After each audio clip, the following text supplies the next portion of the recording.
So, as I said in my other videos, 2021 has officially been like the true start of me being self-employed, independent, starting my own business, like filed with the state, have business insurance. Like 2021 has like really been my start. I was also kind of working with a homeboy earlier this year, subcontracted painting.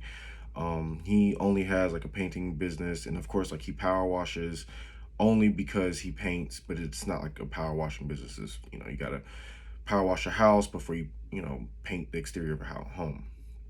Same thing with like decks and stuff. And so wasn't really making that much money earlier this year. Kind of around May, June, officially just went full self-employed, my own thing, did a remodel, did some painting for that remodel. Been doing kind of just odd jobs, power washing here and there. Um, but I've been doing really, really good financially, been more or less paying myself, been able to actually afford things, been able to pay my bills. So all of this is new, especially coming from like a college student, and was definitely working lower in so-called unskilled jobs. Um, but this video is based on how I made, how I'm making shit tons of money. So I personally, unless I'm helping a friend, I avoid working for anything less than 50 to $100 an hour. Um, if it's my job and I have to have a second hand, I am definitely trying to shoot for over $100 an hour because I'm myself trying to clear $100 an hour plus pay them a good wage. Um, Whether it's 15 to $30 an hour for that person, depending on like their skill set and depending on the job. But long story short, I made $1,300 in one day.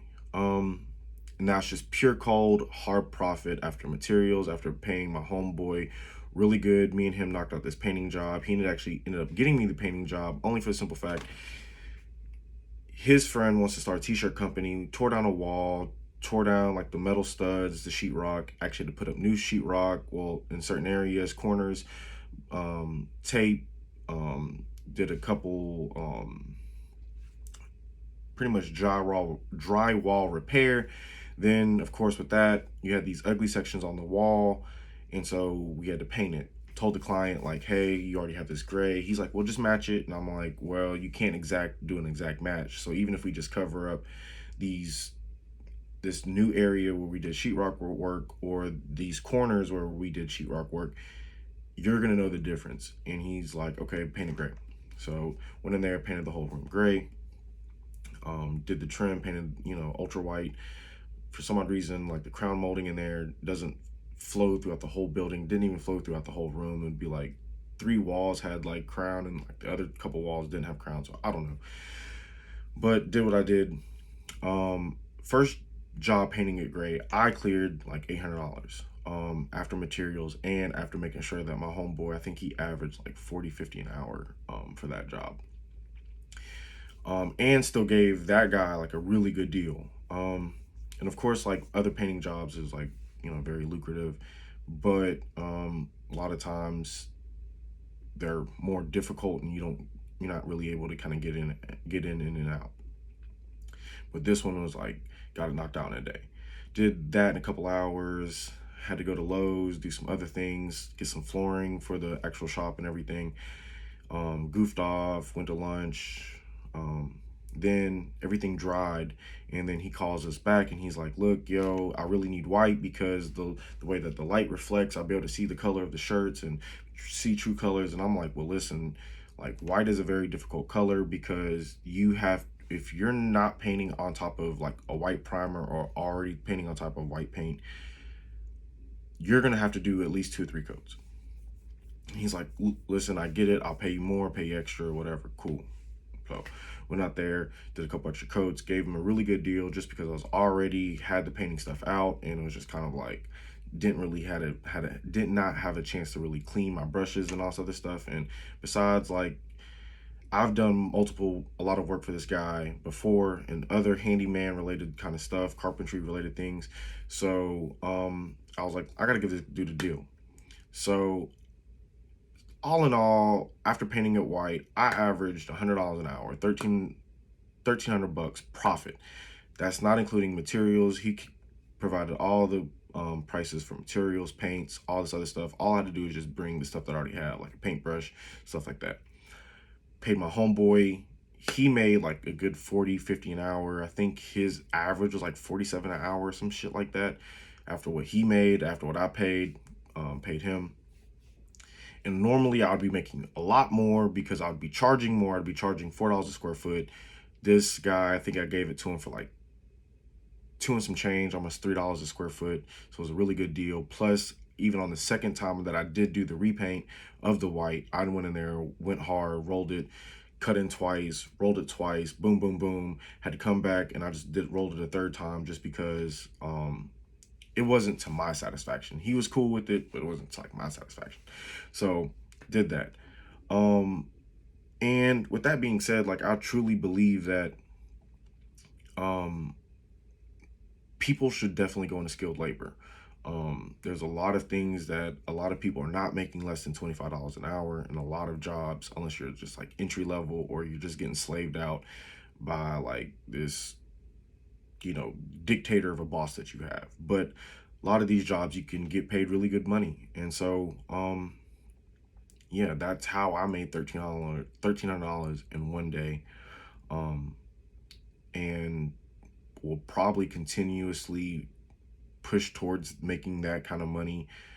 Maybe a little less, maybe a little bit more, especially when you're self-employed. You're not always working, so therefore you also have to take an account for the times that you're in the stores, that for the time that you're advertising, you're driving around, meeting customers, doing quotes, free estimates. You got to clean brushes, you got to clean up your tools, got to do office work, got to file your taxes. So I mean, of course, like it sounds like great. Oh, you're making $100 an hour, if not more, but there's a lot of time, there's a lot of downtime as a business owner. There's a lot of stress, there's a lot of other things, but I totally believe that it's worth it. And so I'm also pressure washing too. And if you throw a rock around here, so I'm out of Charlotte, North Carolina, but I'm also trying to get more to the Chapel Hill area.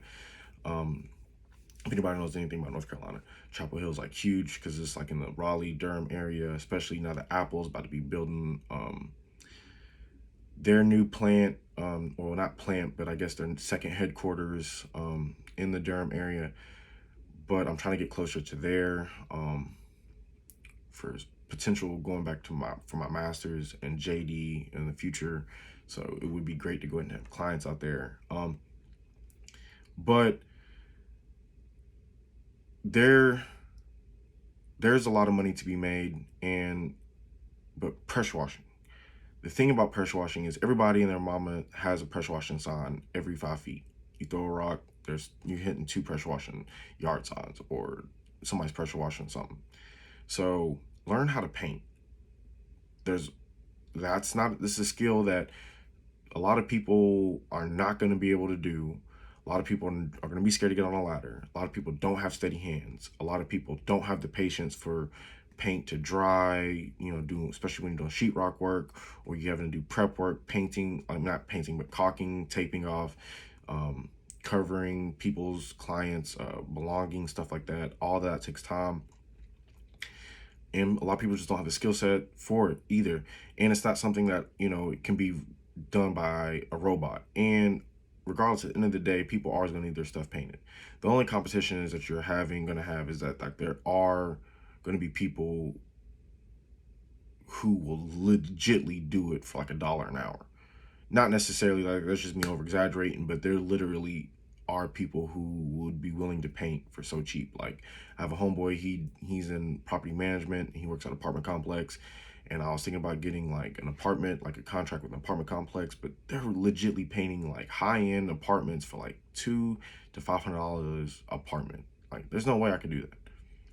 I could paint your room for like $200 to $500 depending on like the size of the room or whatever, but I can't paint like an entire 2-3 bedroom apartment complex for that price. But There's there's a large there's a small population that will willing to do your handyman stuff for extremely cheap, but a lot of people don't want that cheap work. They want high quality work. So it's definitely something that you want to hone in on, especially if you do have a pressure washing thing. I do feel like there's a lot of competition. So you also have to offer more, whether it's like landscaping or something else, or handyman or carpentry or something. So just something to think about if you are a pressure washing dude, or if you are a painter, think about doing pressure washing. You know, I try to average at least like $400 for myself profit in pressure washing.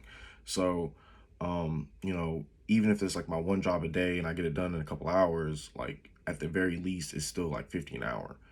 So it's just something to think about. And definitely, if you're working with somebody else, you definitely want to pay people. You want to pay people good money, because that's the only way for them to continuously work for you. And of course, like, it causes more overhead and more expenses and stuff like that, especially if you're a business owner or if you're just trying to subcontract them or whatever. But at the same time, it's like people become, like, it's like the good old days. Like, people become more loyal towards you. And of course, like, you don't want always about loyalty, but you do want to be able to build a business, and that means that you do want to have employees or subcontractors that enjoy working for you. So, think about things like paying them more, giving them gas money, you know what I'm saying, or buying their lunch. And I'm not talking about like McDonald's. I don't even eat fucking McDonald's. So therefore, um, yeah, pay for their lunch. Chick-fil-A, fucking Panera, take them out to eat, go get a burger, be willing to spend like 10, $15, maybe even $20, you know what I'm saying? And stuff like that. Paying for the car ride. If your job is like 30 minutes to an hour away, paying for that. So you definitely want to make sure that people are making at least $15 an hour, especially in the skilled labor. Even if they're unskilled, $15 an hour. And then, of course, you got to work your way up from there, 15, 20, 30, 40, 50 an hour, whatever. But just something to think about. But yeah, how I made $1,300 in a day.